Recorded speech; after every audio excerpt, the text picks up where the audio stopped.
Y Media Group, the fastest growing media group in North America.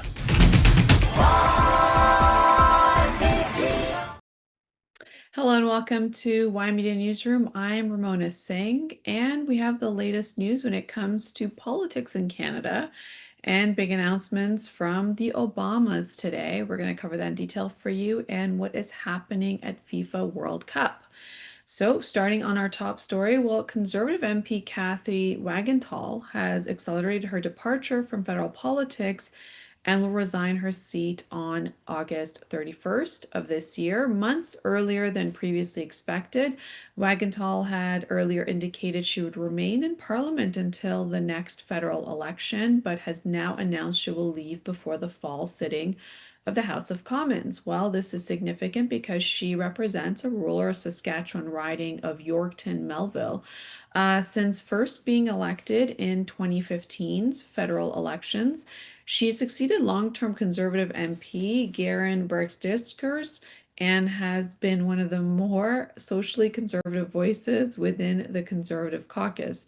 Over her parliamentary career, she became known for introducing legislation related to abortion restrictions, advocating socially conservative policies, and later drawing attention during the COVID-19 pandemic for opposing vaccine mandates. She served for about 11 years. She is set to resign on end of August this year. So that means that her riding is going to be up for a by-election. The latest that the Prime Minister can call for a by-election is 6 months. So this resignation will trigger this federal by-election that, it's actually a Conservative stronghold, so the Conservatives should be able to hold it. But this is very interesting because there's been a lot of speculation that the Prime Minister might go into a general election.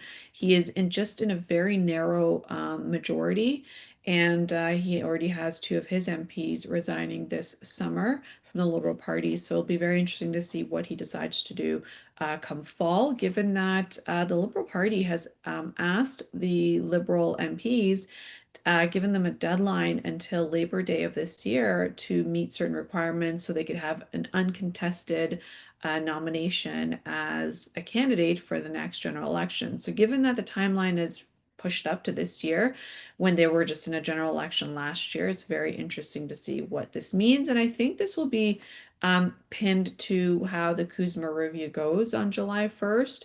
Will the Prime Minister, will he be successful to be able to renew Kuzma for another 16 years, or will it fall into an annual review? That's to be seen. And in a political dynasty story, the Quebec Liberal Party has nominated Antoine Charest as its candidate in the Montreal riding of Verdun, marking the formal political debut of the son of the former Quebec Premier Jean Charest. The nomination is attracting significant attention because Charest's last name remains as one of the most recognizable brands in Quebec politics. So Antoine Charest's candidacy is viewed as both generational transition and a potential signal of the Quebec's liberal effort to rebuild support in Montreal ahead of the next provincial election. Now, the background to that is that Jean Charest served as the Quebec Premier, so the father of Antoine served as the Quebec Premier in 2003 to 2012 and later ran for the federal Conservative leadership in 2022. He remains one of the most influential political figures in modern Quebec politics, and the Quebec Liberals are attempting to recover after suffering major electoral losses in recent years. The party has struggled to regain ground again against the governing coalition, Avenir Quebec, and the rising sovereigntist movement led by Paul St. Pierre Plamondon. And so in this riding, it has traditionally been viewed as a very competitive, liberal friendly area riding in Montreal, making it an important riding for the party's future prospects. So this is something that we're watching in terms of this latest announcement into Quebec politics. And the former US President Barack Obama and former First Lady Michelle Obama officially opened the Obama Presidential Center in Chicago, marking the culmination of nearly a decade of planning and construction. It is an $850 million privately funded campus, which is designed not as a traditional presidential library, but as a civic, cultural, and community hub focused on leadership, democracy, and public engagement, according to the website of the library. Now, it is located in Chicago's historic Jackson Park on the south side. It is a 19.3-acre campus officially open to the public on June 19th, coinciding with Juneteenth celebrations. Now, after leaving office in 2017, Obama chose Chicago, the city where he launched his political career, as the permanent home of his presidential center. Unlike traditional presidential libraries managed by the U.S. National Archives, the Obama Center is designed as a living civic campus featuring a presidential museum, a community gathering space, a public library branch, athletic facilities, garden and public art, and educational and leadership programming. The project faced years of legal challenges, environmental reviews, raising construction costs, and debates about neighborhood development before finally opening in 2026. Now, this center is the cost is $850 million. It has been privately funded through the Obama Foundation, and its visitors are supposed to be estimated at about 750,000 to 1 million visitors annually. So today it's a big opening, as this center features an 8-story museum tower, a Chicago Public Library branch, an NBA regulation basketball court, a community forum and auditorium, children's playground, public gardens, art installations, and the John Lewis Plaza honoring the late civil rights leader. In terms of its economic impact, it's expected to generate approximately $220 million annually in economic activity for Chicago and surrounding communities.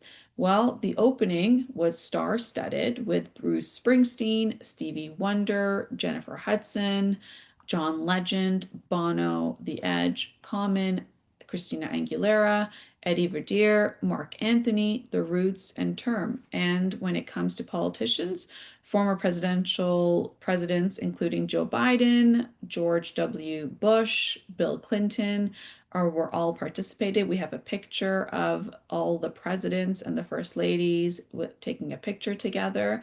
And also, Angela Merkel was there, the former Chancellor of Germany, and Kamala Harris with her husband, Gavin Newsom, Nancy Pelosi, and even rumored that Justin Trudeau was also there. You can go full screen and they can see the presidents that were in attendance. And they said that President Trump was not invited. So that's why you don't see him there, but also he's traveling back from the G7. So this Obama Center is more than a museum, according to the Obama Center, saying that it's also one of the largest cultural investments ever made on Chicago's South Side. It's expected to become a major tourist destination, an educational resource, economic driver for the city, and will take you to the president himself and Michelle Obama, former First Lady, on their announcement for the Obama Center. Take a look.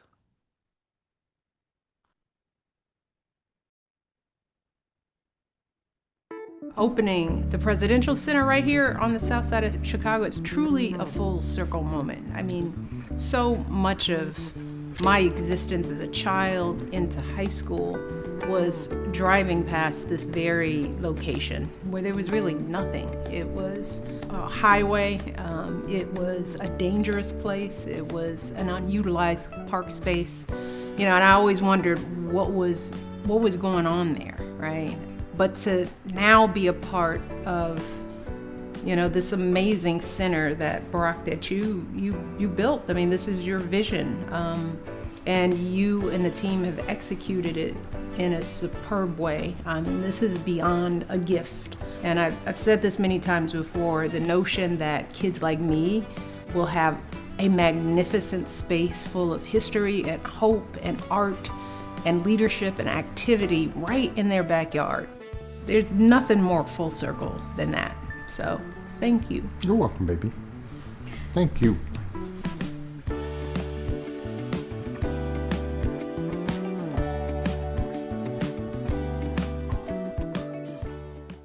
Oh, I feel the energy shift.